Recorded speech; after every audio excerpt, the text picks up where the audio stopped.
ನಮಸ್ಕಾರ ವೀಕ್ಷಕರೇ, welcome to ನಮಸ್ತೆ ಇಂಡಿಯಾ ಕುಕಿಂಗ್ ಚಾನಲ್. ಇವತ್ತು ನಮ್ಮ ಚಾನಲ್ನಲ್ಲಿ ಚಿಕನ್ ಲಿವರ್ ಸಾರು ಮಾಡೋದು ಹೇಗೆ ಅನ್ನೋದನ್ನು ನೋಡೋಣ. 1/4 kg ಚಿಕನ್ ಲಿವರನ್ನು ಕ್ಲೀನ್ ಮಾಡಿ ತೊಳೆದಿಟ್ಟಿದ್ದೀನಿ.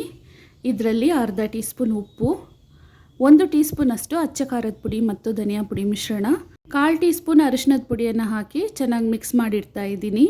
ಮಸಾಲೆಯನ್ನು ರೆಡಿ ಮಾಡೋವರೆಗೂ ನೆನೆಸಿಟ್ರೆ ಸಾಕು.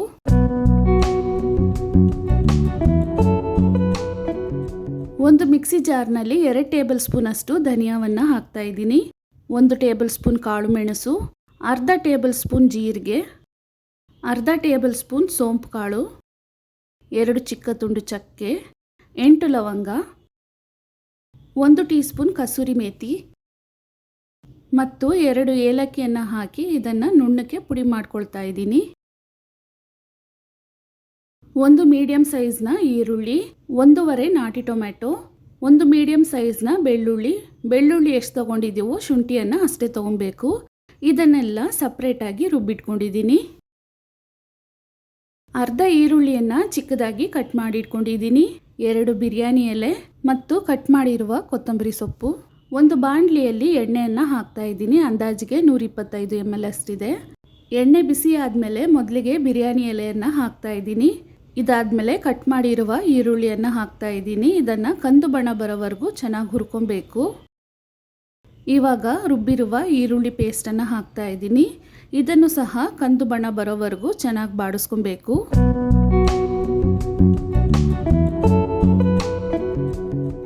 ಈರುಳ್ಳಿಯನ್ನು ಬಾಡಿಸಾದ್ಮೇಲೆ ಮಿಕ್ಸಿನಲ್ಲಿ ಪುಡಿ ಮಾಡಿರುವ ಮಸಾಲೆಯನ್ನು ಹಾಕ್ತಾ ಇದ್ದೀನಿ. ಹಸಿ ವಾಸನೆ ಹೋಗೋವರೆಗೂ ಸ್ವಲ್ಪ ಬಾಡಿಸ್ಕೊಬೇಕು.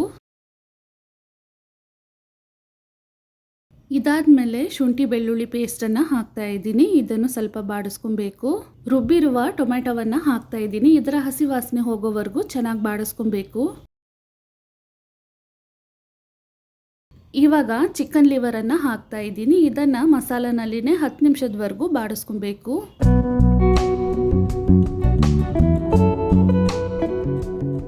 ಖಾರವಾಗಿರುವ 8 ಹಸಿರು ಮೆಣಸಿನಕಾಯಿಯನ್ನು ಹಾಕ್ತಾ ಇದ್ದೀನಿ. ಇದನ್ನು ಸೇರಿಸಿ ಬಾಡಿಸ್ಕೊಬೇಕು.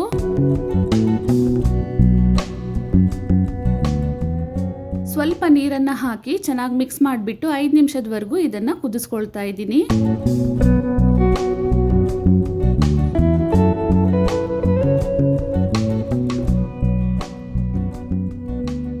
ಮಸಾಲೆಯ ಹಸಿ ವಾಸನೆ ಎಲ್ಲ ಹೊರಟೋಗಿ ನಾವು ಹಾಕಿದ್ದ ಎಣ್ಣೆನೂ ಮೇಲ್ಗಡೆ ಬಂದಿದೆ.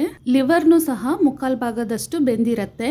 ಸಾರು ಅಥವಾ ಗ್ರೇವಿಗೆ ಬೇಕಾದಷ್ಟು ನೀರನ್ನು ಹಾಕಿ ಇದನ್ನು 5 ನಿಮಿಷದವರೆಗೂ ಕುದಿಸಿದ್ರೆ ಸಾಕು, ಲಿವರ್ ಪೂರ್ತಿಯಾಗಿ ಬೆಂದ್ಬಿಡತ್ತೆ.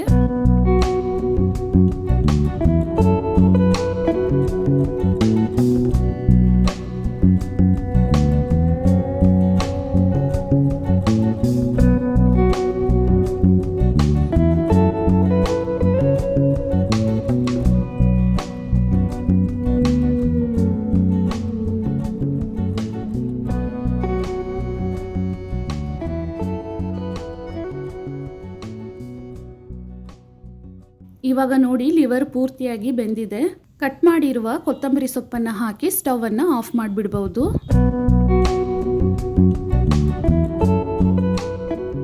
ಈ ಸಾರು ಅಥವಾ ಗ್ರೇವಿಯನ್ನು ಇಡ್ಲಿ, ದೋಸೆ, ಚಪಾತಿ ಜೊತೆಗೆ, ಬಿಳಿ ಅನ್ನ ಮತ್ತು ಮುದ್ದೆ ಜೊತೆಗೂ ತಿನ್ಬೋದು. ತುಂಬ ಟೇಸ್ಟಿಯಾಗಿರುತ್ತೆ. ವೀಕ್ಷಕರೇ, ಈ ರೆಸಿಪಿ ನಿಮಗೆ ಇಷ್ಟ ಆಗಿದ್ದರೆ ನಮ್ಮ ಚಾನಲನ್ನು ಲೈಕ್ ಮಾಡಿ, ಸಬ್ಸ್ಕ್ರೈಬ್ ಮಾಡೋದನ್ನು ಮರೆಯಬೇಡಿ. ಧನ್ಯವಾದಗಳು.